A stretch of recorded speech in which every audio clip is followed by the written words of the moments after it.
Me llamo Aurelio Vega. Tengo 71 años y mi propia hija me mandó a un asilo para quedarse con mi casa y mis ahorros. Pero lo que ella no sabía es que yo había tomado precauciones legales que cambiarían su vida para siempre. Cuando la justicia tocó su puerta, se dio cuenta de que había subestimado gravemente a su viejo padre. Si me acompañas en esta historia hasta el final, vas a entender por qué nunca, pero nunca hay que subestimar a un adulto mayor que tiene las cosas claras. Vas a ver cómo una hija ambiciosa terminó en la cárcel por querer robarle a su propio padre. Y sobre todo, vas a aprender que la edad no es sinónimo de indefensión. Esta historia comienza hace 6 meses, cuando mi hija Jimena vino a visitarme con esa sonrisa falsa que uso desde que se casó con ese inútil de Rodrigo. Yo vivía tranquilo en mi casa de 2 plantas en el barrio Providencia, la misma casa que compré hace 40 años, cuando era inspector de Hacienda y tenía un sueldo decente. Era una tarde de martes típica de otoño. Yo estaba regando las plantas del jardín cuando llegaron en ese auto que habían comprado con una financiación que les iba a durar más años que un matrimonio promedio. Los vi llegar desde la ventana de la cocina y algo en la manera en que caminaban me hizo sospechar que no venían de visita social. «Papá», me dijo ese martes por la tarde mientras tomábamos té en la cocina, «Rodrigo y yo hemos estado pensando en tu situación.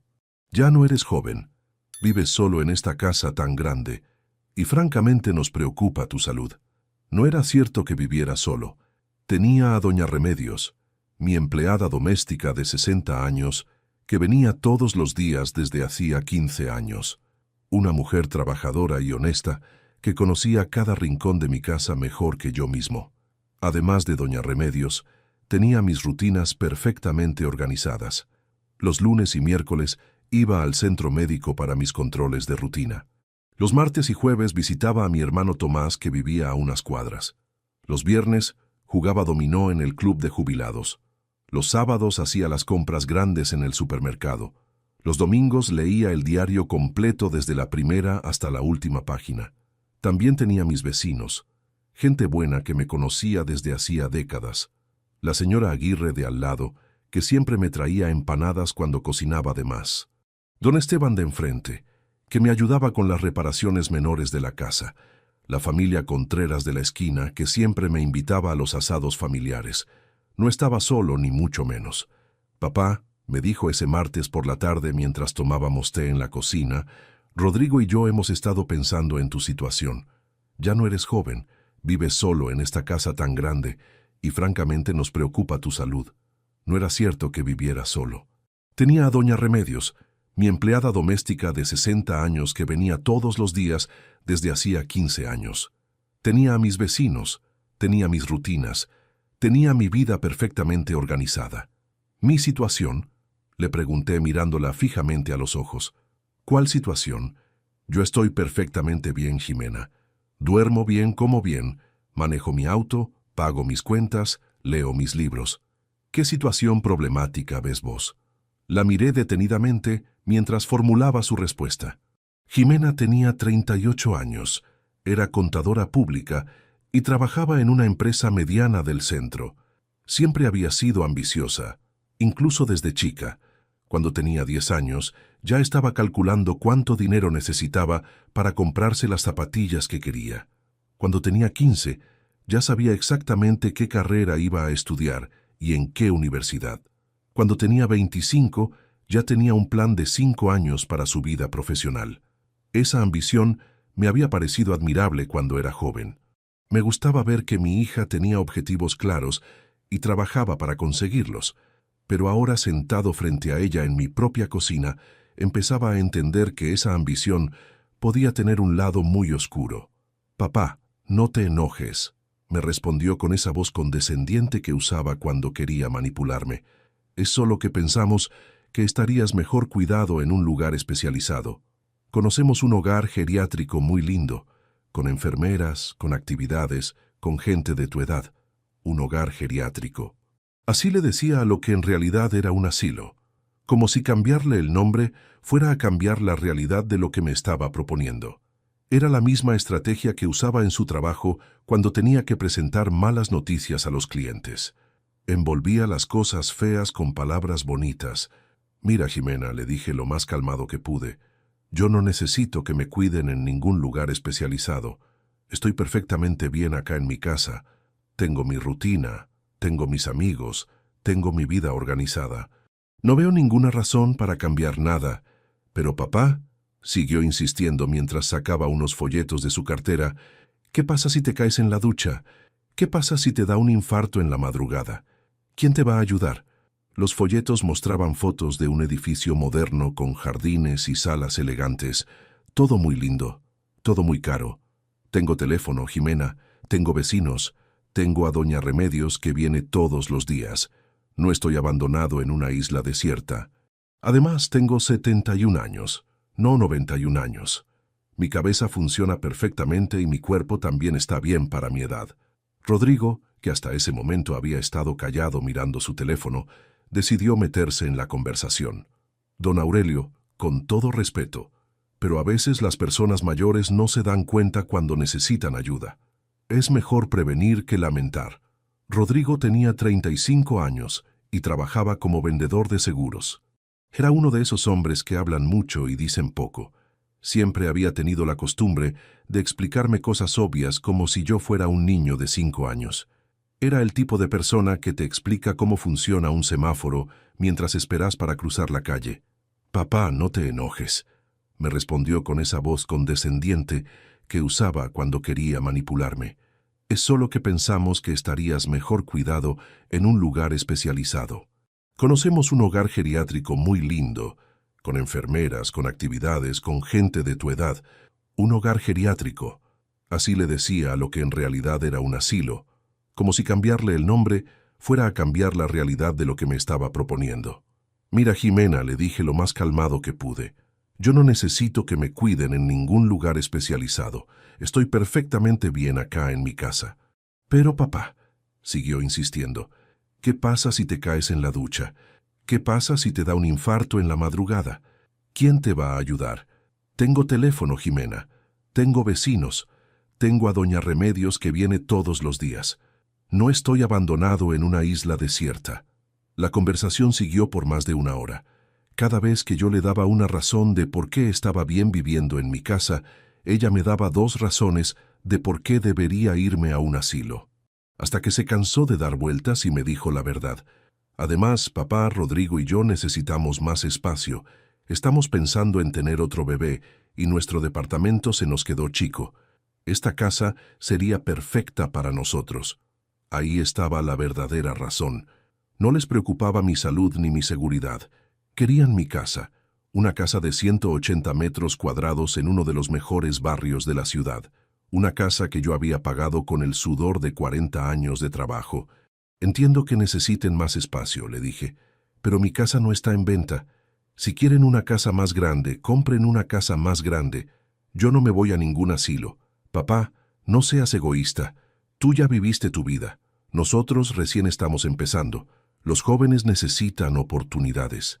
No es justo que vos tengas toda esta casa para vos solo, mientras nosotros vivimos apretados en un departamento de 50 metros. Los jóvenes necesitan oportunidades». Como si yo fuera un viejo avaro que les estaba negando el futuro. Como si mi vida ya no valiera nada, porque tenía 71 años. Me levanté de la mesa y le dije que se fuera de mi casa. «No te estoy echando por maldad, Jimena. Te estoy echando porque viniste a mi casa a faltarme el respeto. Cuando aprendas a hablarme como corresponde, podés volver». Se fue sin despedirse, dando un portazo que se escuchó en toda la cuadra. Esa noche no pude dormir. No porque estuviera preocupado por la discusión, sino porque algo me decía que esto no iba a quedar así. Tenía razón. Una semana después apareció con Rodrigo y con los papeles de un hogar geriátrico. «Papá», me dijo, «ya hicimos todas las averiguaciones. Este lugar es perfecto para vos. Mira las fotos». Las fotos mostraban un edificio moderno con jardines, salas de estar amplias, comedores elegantes. Parecía más un hotel que un asilo. «¿Y cuánto cuesta este paraíso?», le pregunté. Rodrigo se aclaró la garganta antes de responder. «Don Aurelio, no se preocupe por el costo. Entre su jubilación y una pequeña ayuda que podemos dar nosotros, se puede pagar perfectamente. Una pequeña ayuda. ¡Qué generosos! ¿Y quién va a administrar mi jubilación?, les pregunté. ¿Quién va a decidir cuánto se gasta en el hogar y cuánto queda para mis gastos personales? Ximena y Rodrigo se miraron. Obviamente habían pensado en eso. Bueno, papá, como vos vas a estar en el hogar, no vas a tener muchos gastos personales. Con que te quede un poco para comprarte cigarrillos y algunas cositas, va a estar bien. El resto lo podemos usar para ayudar a pagar la mensualidad del hogar. Cigarrillos y algunas cositas. Como si mis únicos gastos fueran los de un nene con su mesada. Como si no tuviera derecho a decidir cómo gastar mi propia jubilación. ¿Y mi casa?, les pregunté. ¿Qué pasa con mi casa mientras yo estoy en el hogar? Nosotros nos podemos hacer cargo de cuidarla, me respondió Ximena rápidamente. La podemos mantener limpia, pagar los servicios, hacer las reparaciones que haga falta. Así cuando vos, bueno, cuando ya no la necesites más, va a estar en perfectas condiciones. Cuando ya no la necesite más. Qué manera elegante de decir cuando me muera. Les dije que no. Les dije que ni loco me iba a ir a un asilo. Les dije que mi casa era mía y que ahí me iba a quedar hasta el día que me muriera. Pero ellos no se dieron por vencidos. Durante las siguientes semanas siguieron insistiendo. Venían con argumentos médicos, con estadísticas de accidentes domésticos en personas mayores, con testimonios de familias que habían tomado la misma decisión. Un día, Ximena llegó con una psicóloga. «Papá, la doctora Villalobos quiere hablar con vos sobre los beneficios de vivir en comunidad para las personas de la tercera edad». La doctora Villalobos era una mujer joven que hablaba como si yo fuera un niño con problemas de aprendizaje. «Don Aurelio», me dijo, «es muy común que las personas mayores se resistan a los cambios, pero la verdad es que la vida en un hogar geriátrico puede ser muy enriquecedora. Usted va a tener compañía, va a tener actividades, va a tener atención médica permanente». «Doctora», le respondí, «yo no necesito que usted me explique lo que es bueno para mí. Tengo 71 años, no 71 meses. Sé perfectamente lo que quiero y lo que no quiero, y no quiero irme a un asilo». La doctora siguió hablando durante media hora sobre autonomía, sobre calidad de vida, sobre adaptación a nuevas etapas. Todo muy bonito, pero no me convenció. Cuando se fue, le dije a Ximena que no trajera más psicólogos a mi casa, pero la presión siguió. Ahora venían con argumentos económicos. «Papá», me decía Rodrigo, «mantener esta casa es muy caro. Los servicios, los impuestos, el mantenimiento. En el hogar vos vas a tener todo incluido por un precio fijo. ¿Y quién te dijo que yo no puedo pagar mi casa?», le pregunté. «¿Quién te dijo que tengo problemas económicos?». «No, don Aurelio, no es que usted tenga problemas económicos. Es que podría usar esa plata para otras cosas. Podría viajar, podría comprarse cosas lindas, podría ayudar a su familia». Ayudar a la familia. Ahí estaba otra vez el verdadero motivo. Querían que yo vendiera mi casa para darles la plata a ellos. O mejor aún, querían que me fuera al asilo para quedarse ellos con la casa sin pagar nada. Una noche, después de otra visita agotadora de Ximena y Rodrigo, tomé una decisión que cambiaría todo.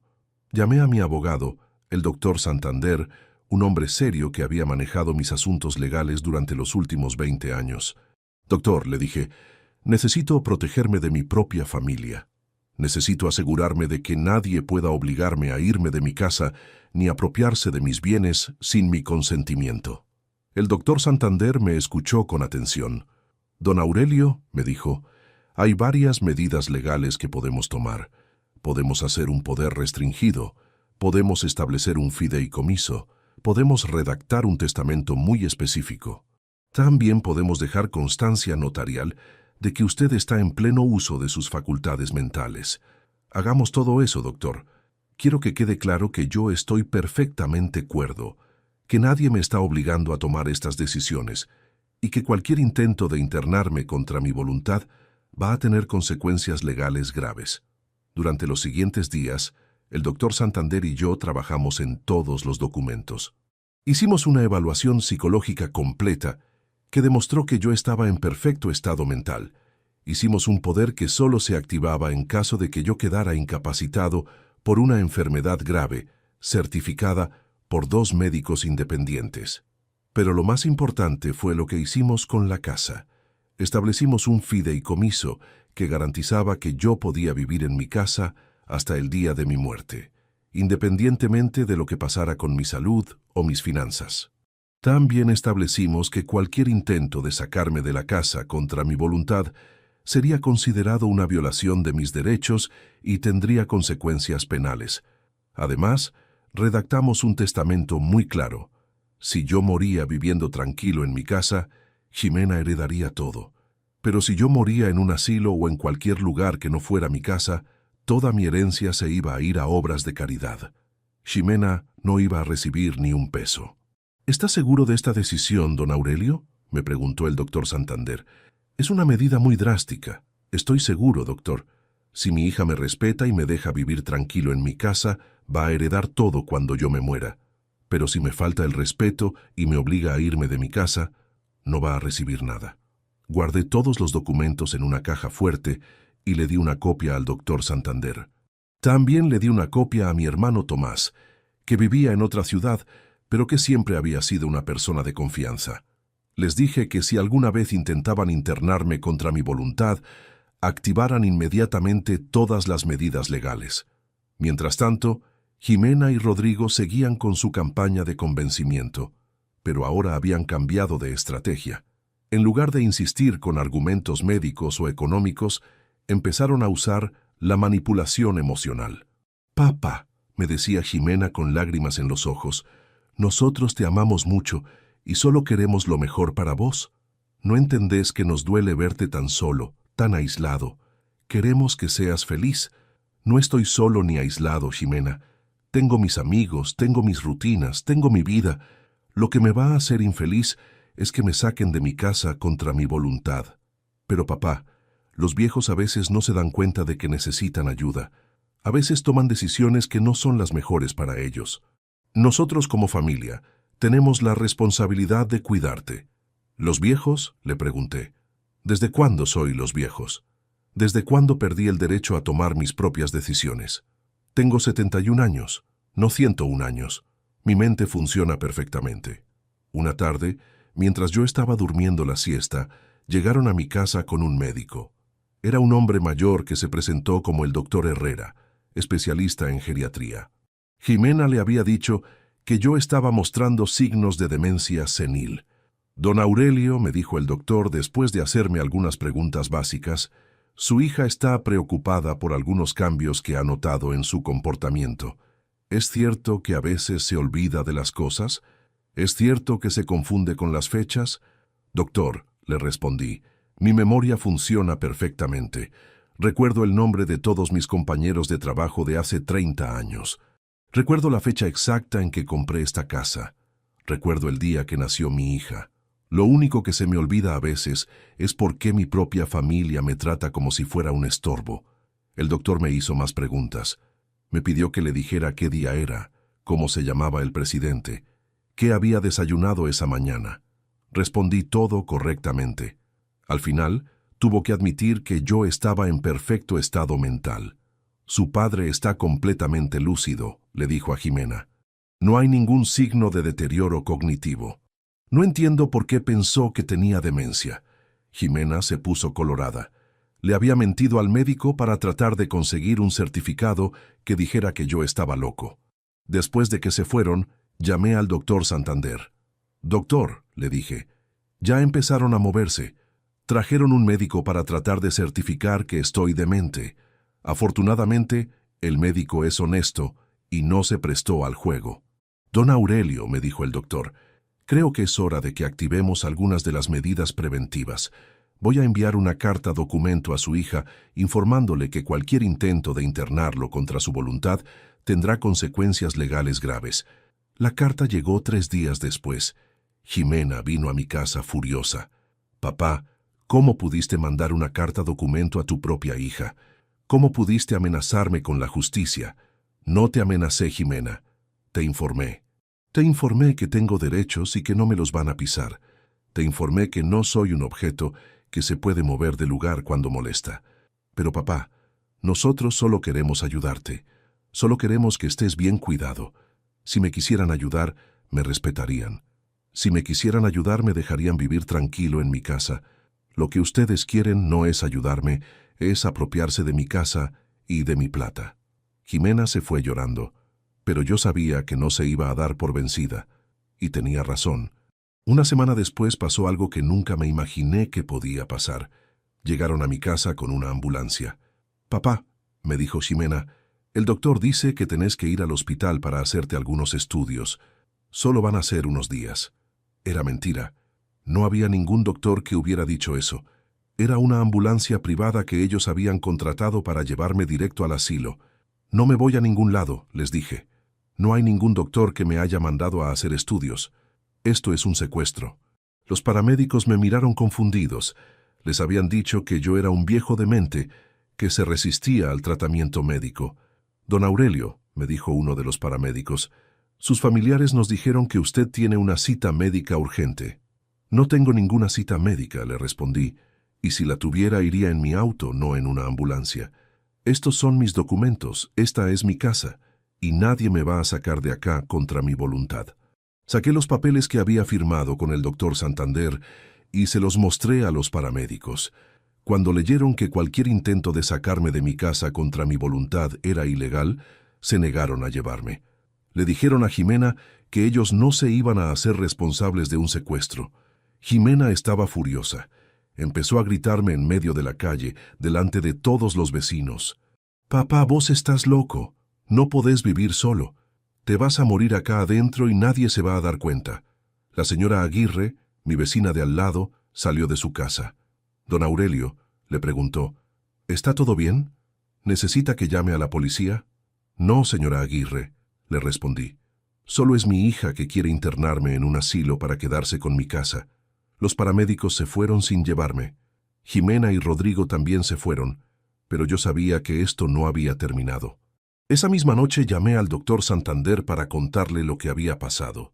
«Don Aurelio», me dijo el doctor, «esto ya es muy grave. Han intentado sacarlo de su casa con engaños. Mañana mismo vamos a hacer una denuncia en fiscalía. También vamos a pedir una restricción de acercamiento para que no puedan molestarlo más». Al día siguiente fuimos a fiscalía. El fiscal Morales me escuchó con atención mientras yo le contaba todo lo que había pasado. Al final me dijo que lo que habían hecho Jimena y Rodrigo era un delito. Habían intentado privarme de mi libertad con engaños. «Don Aurelio», me dijo el fiscal, «vamos a abrir una investigación. También vamos a pedirle al juez que dicte una medida de protección. Su hija y su yerno no van a poder acercarse a su casa sin autorización judicial». La restricción de acercamiento llegó 2 días después. Jimena y Rodrigo no podían acercarse a menos de 200 metros de mi casa. Si lo hacían, irían presos. Pensé que con eso se iba a terminar el problema, pero me equivoqué. Una mañana, doña Remedios llegó a mi casa llorando. «Don Aurelio», me dijo, «la señora Jimena me llamó anoche. Me ofreció plata para que yo le dijera a usted que se tiene que ir al asilo. Me dijo que si no la ayudaba me iba a hacer problemas». «¿Qué clase de problemas?», le pregunté. «Me dijo que iba a decir que yo le robo cosas de la casa, que iba a hacer que me metan presa». «Don Aurelio, yo llevo 15 años trabajando en esta casa y nunca me llevé ni un peso que no fuera mío». «Tranquila, doña Remedios», le dije. «Jimena no le puede hacer nada, pero ahora me está intentando sobornar y amenazar. Esto ya es demasiado». Esa misma tarde llamé otra vez al doctor Santander. «Doctor», le conté lo que había pasado con doña Remedios. «Mi hija ahora está tratando de sobornar y amenazar a mi empleada. Esto ya no es solo un problema familiar. Esto es una conspiración criminal». «Don Aurelio», me dijo el doctor, «mañana mismo vamos a ampliar la denuncia. Soborno, amenazas, intento de privación ilegítima de la libertad.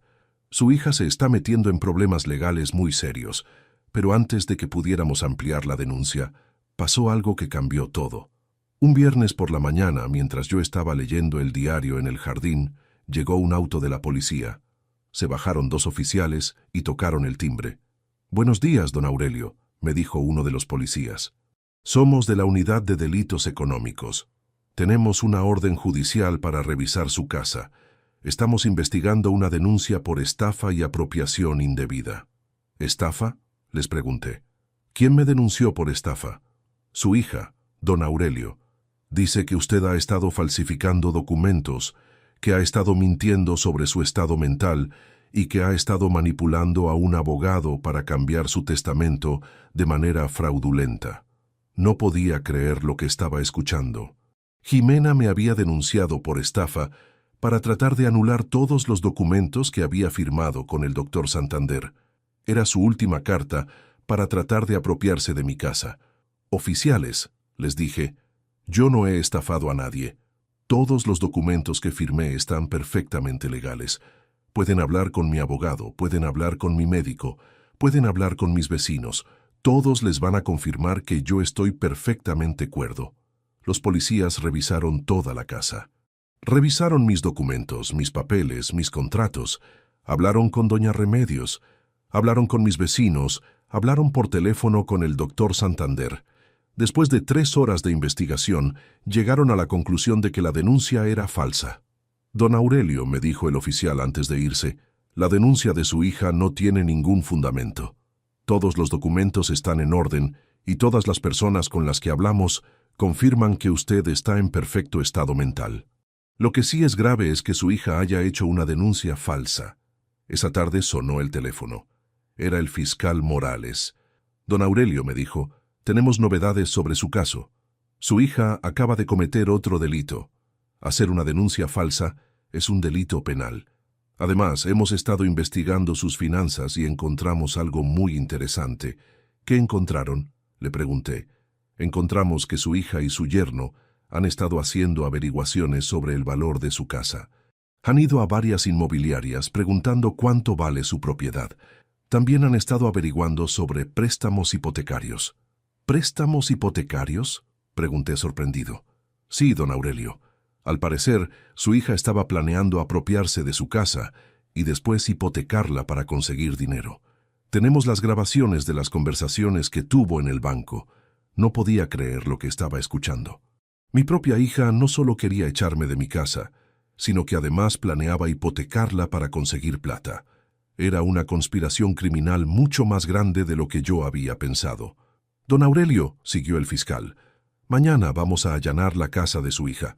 Creemos que vamos a encontrar más evidencias de esta conspiración. También vamos a citarla a declarar. Los delitos que ha cometido pueden llevarla al presidio. Esa noche no pude dormir. Por un lado estaba aliviado de que la justicia hubiera descubierto la verdad. Por otro lado, me dolía saber que mi propia hija era capaz de hacer todo esto. Me dolía pensar que la mujer que yo había criado, que yo había educado, que yo había amado desde el día que nació, me estaba tratando como a un enemigo. Al día siguiente, temprano por la mañana, vi desde mi ventana como varios autos de la policía se dirigían hacia el barrio donde vivía Jimena. El allanamiento había comenzado. A las 2 horas sonó mi teléfono. Era el fiscal Morales otra vez. Don Aurelio, me dijo, encontramos todo lo que necesitábamos.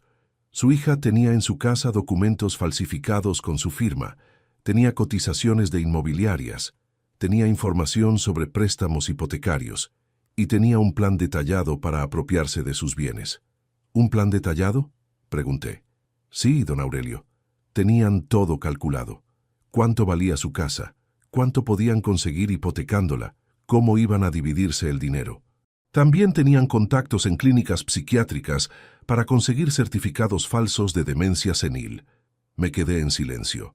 Era peor de lo que había imaginado. No era solo que quisieran mi casa. Era una operación criminal organizada para robarme todo lo que tenía. Don Aurelio, siguió el fiscal, su hija va a ser arrestada esta tarde. Los cargos son muy graves. Intento de estafa, falsificación de documentos, denuncia falsa, intento de privación ilegítima de la libertad y asociación ilícita para delinquir. ¿Y Rodrigo?, pregunté. Rodrigo también va a ser arrestado. Al parecer, él era quien tenía los contactos en las inmobiliarias y en los bancos. Era quien estaba organizando toda la parte financiera de la estafa.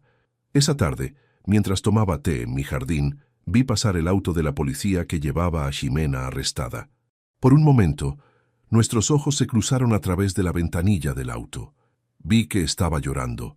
Por primera vez en meses sentí pena por ella, pero era una pena mezclada con decepción y tristeza. Durante los siguientes días, el caso de Jimena y Rodrigo salió en todos los diarios de la ciudad. Los medios lo presentaron como un caso de violencia económica contra personas mayores. Mi historia se convirtió en un ejemplo de cómo los adultos mayores pueden ser víctimas de sus propias familias. Muchos periodistas vinieron a entrevistarme. Yo les conté toda la historia, desde el principio hasta el final. Les expliqué cómo había tomado precauciones legales y cómo la justicia había funcionado correctamente. Quería que otros adultos mayores supieran que tenían derechos y que podían defenderse. Una semana después del arresto, recibí una visita inesperada. Era la madre de Rodrigo, una señora mayor que se llamaba Doña Carmen. Vino a pedirme perdón por lo que había hecho su hijo. Don Aurelio, me dijo, yo no sabía nada de lo que estaban planeando Rodrigo y Jimena. Cuando me enteré, no lo podía creer. Mi hijo siempre fue ambicioso, pero nunca pensé que fuera capaz de algo así. Le agradecí que hubiera venido, pero le dije que el perdón no dependía de mí. Su hijo y mi hija tenían que responder ante la justicia por lo que habían hecho. Doña Carmen me preguntó si yo no podía retirar la denuncia. No puedo retirar la denuncia, doña Carmen, le expliqué. Primero, porque el delito ya está consumado y la justicia tiene que actuar. Segundo, porque si yo retiro la denuncia, otros adultos mayores pueden pensar que estos delitos no tienen consecuencias. El juicio duró 3 meses. Yo tuve que ir a declarar varias veces.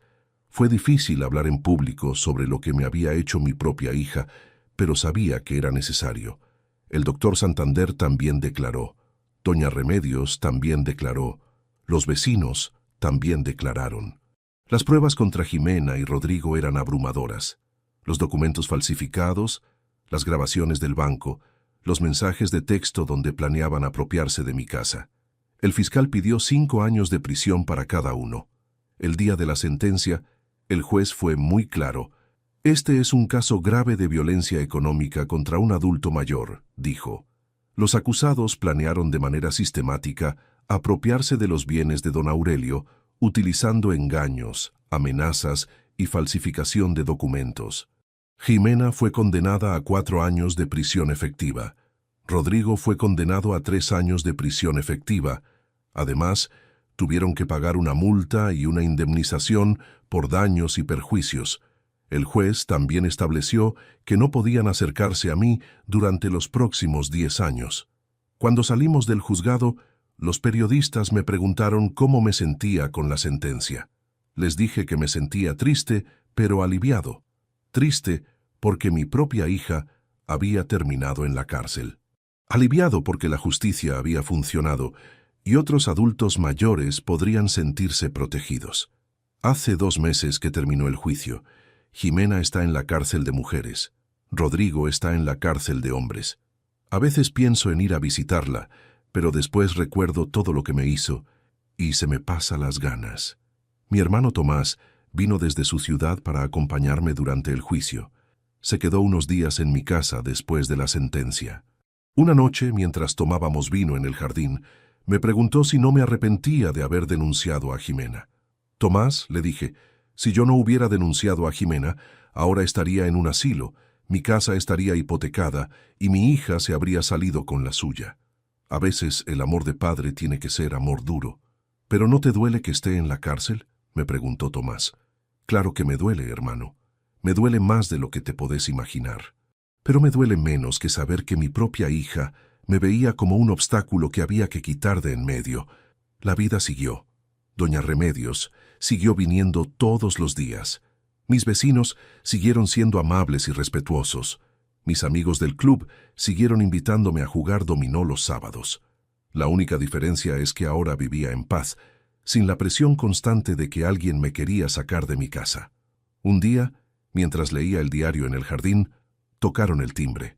Era una señora joven que se presentó como la licenciada Morales, trabajadora social del juzgado. Venía a hacer una evaluación de mi situación para un informe que había pedido el juez. Don Aurelio, me dijo después de hacerme varias preguntas, el juez quiere asegurarse de que usted realmente puede vivir solo de manera segura. ¿Tiene algún familiar que pueda cuidarlo si llega a necesitar ayuda? Señorita, le respondí, yo tengo 71 años, no 91 años. Camino, manejo, cocino, limpio, pago mis cuentas y leo sin anteojos. Si algún día necesito ayuda, voy a ser el primero en pedirla. Pero mientras pueda valerme por mí mismo, nadie me va a obligar a irme de mi casa. La licenciada escribió todo en su informe. Una semana después, recibí una carta del juzgado confirmando que yo estaba en perfectas condiciones para vivir solo y que nadie tenía derecho a obligarme a irme de mi casa contra mi voluntad. 3 meses después del juicio, recibí una carta desde la cárcel. Era de Jimena. En la carta me pedía perdón por todo lo que había hecho. Me decía que había entendido lo mal que se había portado conmigo y que esperaba que algún día pudiera perdonarla. También me contaba que en la cárcel había conocido a otras mujeres que estaban ahí por haber estafado a sus padres o a sus abuelos. Me decía que ahora se daba cuenta de que no era la única persona que había pensado que los viejos eran fáciles de manipular. Al final de la carta, me preguntaba si podía ir a visitarla. Me decía que entendía si no quería verla, pero que le gustaría poder hablar conmigo y explicarme por qué había hecho lo que había hecho. Pensé mucho antes de responder esa carta. Por un lado, seguía siendo mi hija, y parte de mí la extrañaba. Por otro lado, recordaba todo el dolor que me había causado, toda la humillación que había sentido cuando trataba de echarme de mi propia casa. Al final, le escribí una carta corta. Le dije que no la iba a ir a visitar hasta que no estuviera seguro de que su arrepentimiento era genuino.